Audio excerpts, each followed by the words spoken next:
നക്ഷത്രമാണ്. അതേപോലെ വാനലോകത്തുള്ള നക്ഷത്രങ്ങളെ നമ്മൾ കേവലം ഉപരിപ്ലവമായിട്ട് അതിലേക്ക് നോക്കുന്ന സമയത്ത് അത് തിളങ്ങുന്ന ചില ഡോട്ടുകൾ മാത്രമാണ്, ഒരേ രൂപത്തിലുള്ള നിരവധി ഡോട്ടുകൾ. ഒരു മുത്തുമാല കറുത്ത ബെഡ്ഷീറ്റിലേക്ക് പൊട്ടി വീണതുപോലെ യാതൊരു ഓർഡറും ഇല്ലാതെ അത് ചിന്നിച്ചെതിരെ അവിടെ കിടക്കുകയാണ്.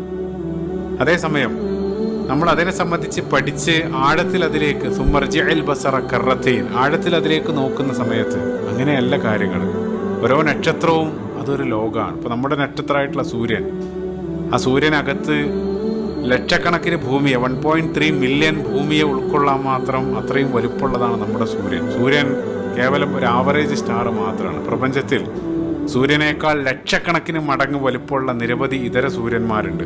അതേപോലെ യാതൊരു ഓർഡറും ഇല്ലാതെ അത് ചിന്നിച്ചെതിരി കിടക്കല്ല, മറിച്ച് ഒരല്പം ആഴത്തിൽ തദബ്ബറോടുകൂടെ പഠിച്ചതിനെ നോക്കുന്ന സമയത്ത് കൃത്യമായിട്ടുള്ളൊരു പാറ്റേണിൽ അതിനവിടെ വിന്യസിച്ചിരിക്കുകയാണ്. അതുകൊണ്ടാണ് ആ നാവിഗേഷൻ എല്ലാം സാധ്യമാകുന്നത്.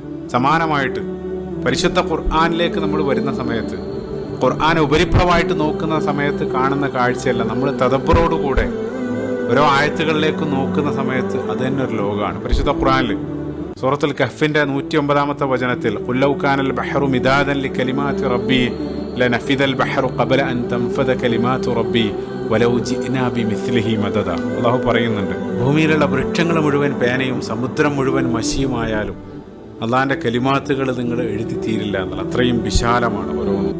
അതേപോലെ തന്നെ നമ്മുടെ ഖുർആനിനെ കേവലം ഉപരിപ്ലവമായിട്ട് നോക്കുന്ന സമയത്തുള്ള ആ കാഴ്ചയാകില്ല. നമ്മൾ ആഴത്തിൽ ആ തദബ്ബുർ, അതിനു വേണ്ടിയിട്ടാണ് ആ ഗ്രന്ഥം നൽകിയിട്ടുള്ളത്. ആ തദബ്ബറോടുകൂടെ ആ ഗ്രന്ഥത്തെ സമീപിക്കുന്ന